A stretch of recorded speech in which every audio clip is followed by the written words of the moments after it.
Seminar questions. Yeah, so calculating Greek letters. We have European call option with stock price, start price, risk-free rates, volatility, and time to exercise. So, what will be the Greek letter for everybody? Okay, I'm saving the ugly thing here. I can close this now. And then let's say that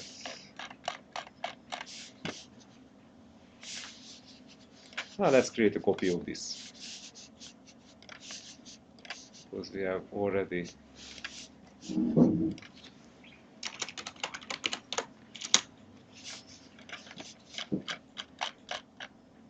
do we want to use our own completely well-refined equations? Yes, definitely. We removed all the bugs, everything is so well functioning now that I don't think that any trouble can happen at all.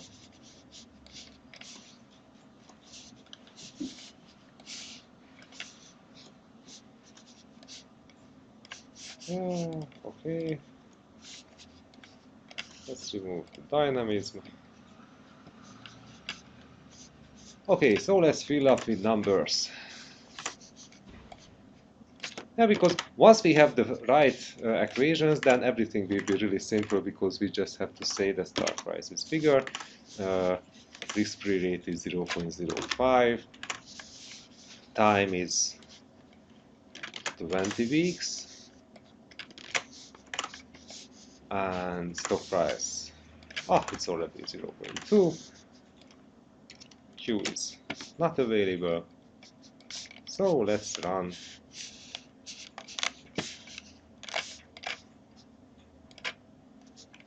And let's see that what is what. So according to the book, this is the official solution. So, yay. So first of all, value of the option is 2.4. 2.4. So at least option pricing is working for us. Then delta 522, good. Gamma 0.066, good. Vega, I hope it's Vega, but yeah, I can see similar number here. Theta is not like, doesn't like us, so it's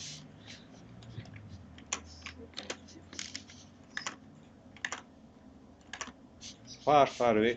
This one is good, just I removed the division with 100, so if I'm adding it back, then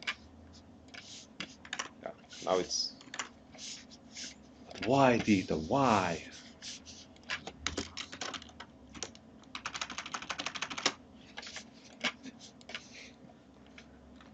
And okay, let's check it. That okay. What if what happens if I'm using 49, 40? Oh.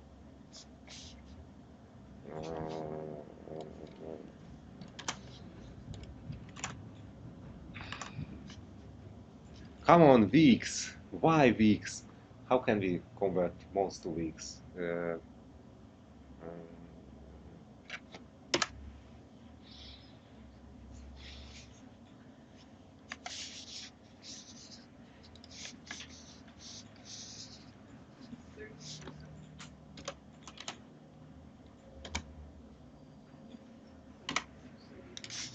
Oh no, yeah. Let's increase the number of days. So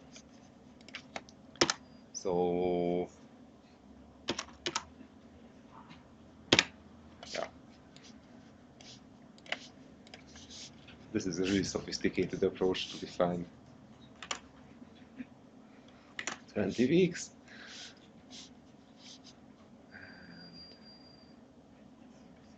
Okay, interest rate was not modified, so it's 5. So I think that now everything is calibrated well.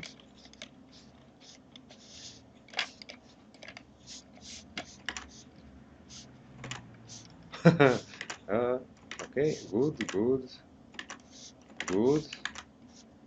Lambda, we don't have lambda. The book was never covering lambda Vega. Okay, rho is, we did not divide it. But theta is also different, and so we have the book, which is quite reliable source. And, yeah. So at this point I give up. Don't care about theta. Okay, next. Data. A trader is working for a US bank. Okay. Responsible for all trades involving gold. Cool. Current price of gold is this amount of money per ounce. Okay. Maybe we can use this. There is happening an increase in the price of the gold with this number. Decreases the value of the portfolio by 100 from this to that one.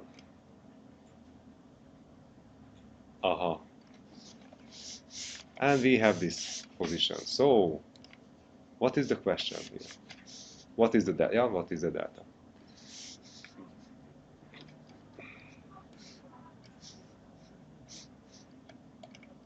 So, this increase of the price of gold decreases the value of the portfolio by 100. So, practically we have to decrease the value of the portfolio by the increase. So, this data, that data, and after that we can see the 1000. So, the rest of the numbers were completely useless. So sometimes I hate when books are doing this, but on the other hand, when we are flooded with data, we have to understand that which one is significant, which one is not. Right now,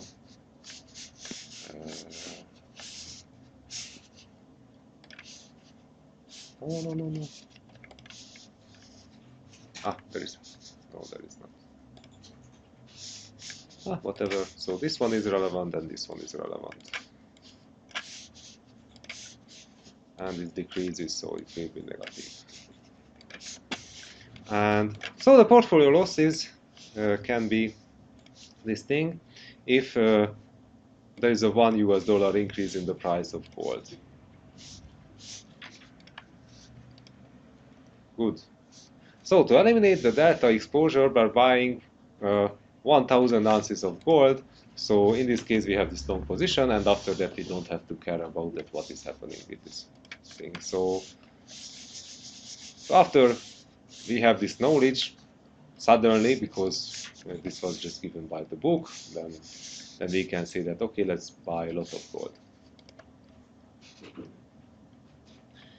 Delta, linear product. So we have a forward contract. Sell the client 1 million euros for this amount of US dollar in 1 year. Interest rate are this, and in other currencies that one, with annual compounding. What can happen?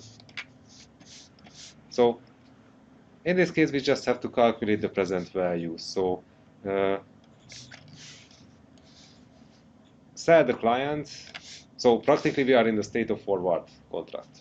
So in the future we will do this, but right now what is the present value? This is the present value of the euros.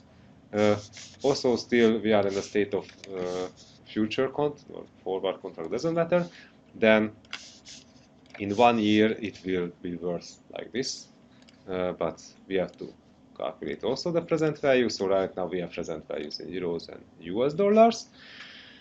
And then we have to see that what is the exchange rate. So this number minus this number, obviously we have to multiply it with the exchange rate.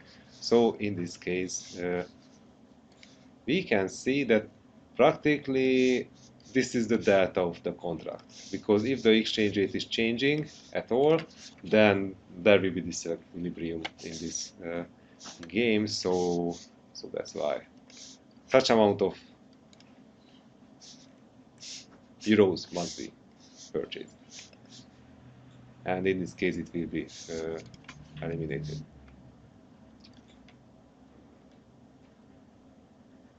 Yay! So we can buy.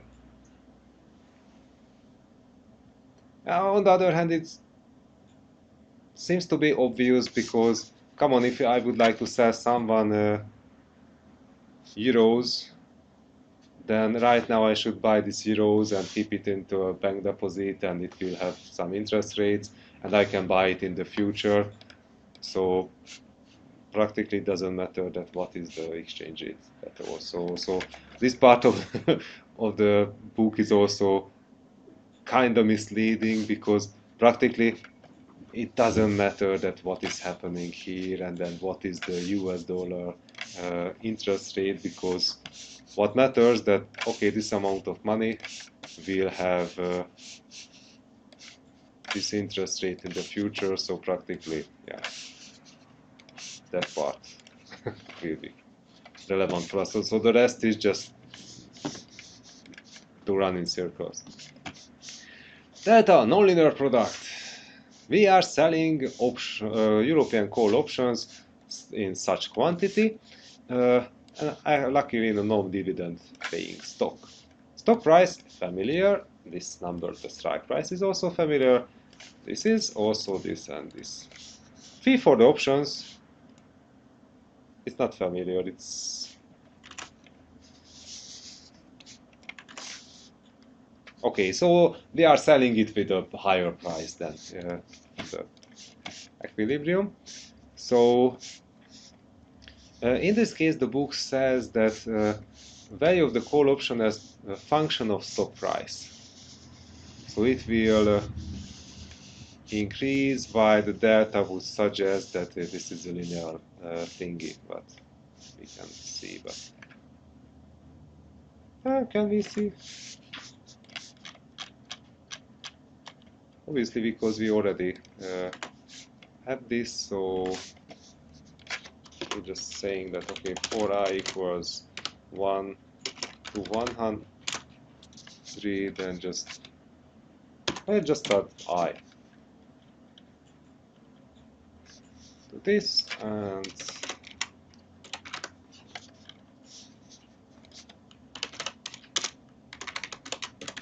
again, similarly to the previous situation, then just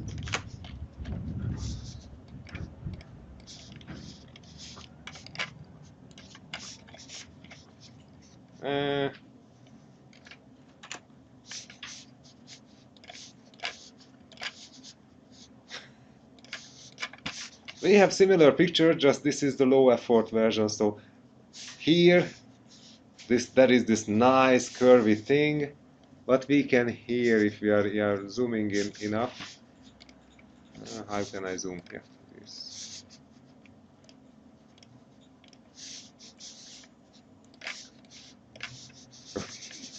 Here is all the curvy component here. So. Okay, and the value of the option is almost zero. Okay, $1 increase in the value of the option as a result of the small change in the stock price is also close to zero. Why? Because or delta. What is the ordering here? Okay. Yeah, core delta is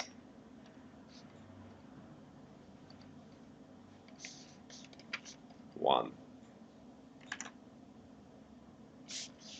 For them, it's not one. Why it's not? Yeah, because right now I'm increasing it, so let's quit the demonstration mode.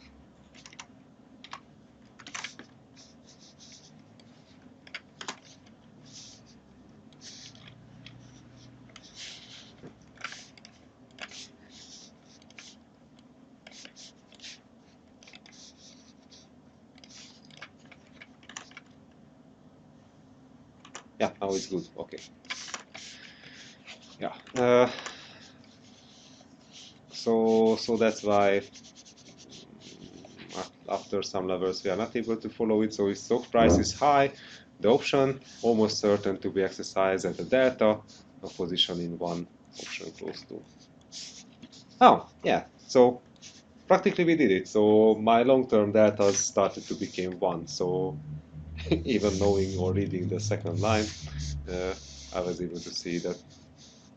Yeah, so in the curvy part, or at the beginning of the curvy part, it's less steep, and then it goes to 1 when yeah, in this state. Yeah, we were able to prove things. And why it's good for us? So the value of the option to buy the share is 2.4. Yes. Data, yes. Trader is short options. The trader's portfolio is this. That was the portfolio that. Okay, so we are just multiplying up with 100,000. So now we have big numbers, big negative numbers. So the data of the portfolio is also extended. So if you would like to have data neutrality, we should buy such amount of shares, which is still obvious. Why the book is so happy about it? Okay, then gamma neutral portfolio. So the portfolio is data neutral, so we were able to achieve it. We were buying such amount of shares, and the gamma, if it's 3000, delta call option is 0.62, gamma call option 1.5. What kind of long position should we have? So in this case also we are flooded with many different data points, but if we remember that okay, gamma neutrality and yeah, sorry, yeah, so we have gamma neutrality, but right now in this current state the gamma is this number. And what was gamma? You can ask the question. Yeah, so this is the large change territory. So with all the curvy things and things like this.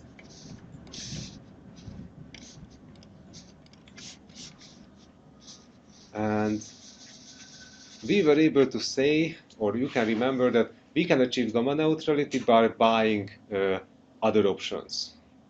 So in this case, this gamma for call option is for an available smaller option on the market. So if we are saying that, okay, let's buy, use them this way. So this is our option, this is the small options. So then we can see that we need 2000 of them to achieve gamma neutrality.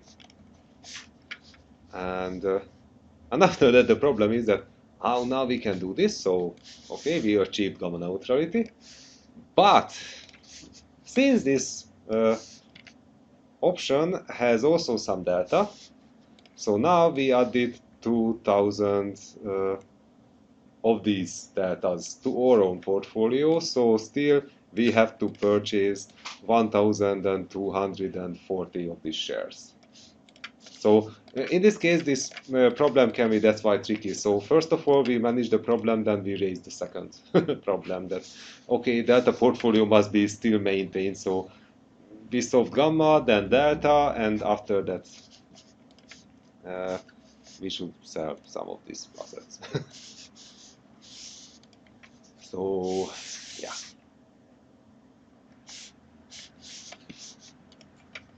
Okay, then Vega neutral portfolio. Vega was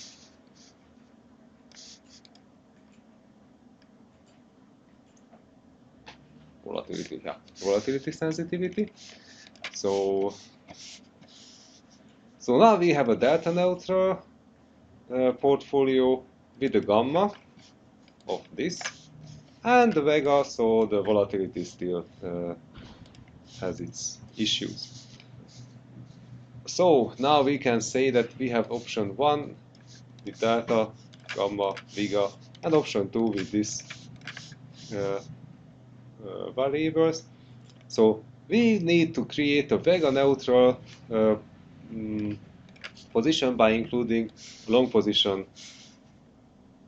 of 4000 in option 1 to increase the delta to this level, then require these units of the asset to be sold, and then the gamma of the portfolio will change to this level. So is the portfolio gamma and Vega neutral at all? So yeah, how can we solve this nightmare? So first of all, we get two equations. So we have to write up gamma and Vega neutrality, because the book provides us so many different clues. Just after that we are flooded again with numbers. So first of all, in the case of gamma, we should write up that, okay, the gamma of the portfolio is this number. Then option 1 has this gamma. We have no idea how much of them will be purchased to achieve any kind of neutrality, so we have to say that, okay, this number will be purchased from the first portfolio. And also we have some idea about the gamma of the second option, so we are adding them into the mix with the V2. And after that we are playing the same thing with the known information about Vega. So right now we have to understand that how much should we purchase from V1 and V2, but in this case this is just two equations with two variables, so we can solve it with high school mathematics. So we can see that, okay, 400 from option 1, 6,000 from option 2 must be purchased. And after that we can have the data of the portfolio, because now we know that how many of them must be purchased, because we have the data about delta. So the green colors multiply, so we have this amount of deltas, and now we have such amount of things that must be sold to maintain delta neutrality. Yay! So at the end of the day, again we can see that, did we have any kind of 4000? No. And the rest of the numbers are completely useless. Okay, no, not this one. So this is important, because gamma and Vega neutrality must be maintained. So that's why this is how we can start the problem. But the rest is, why do we have these numbers here?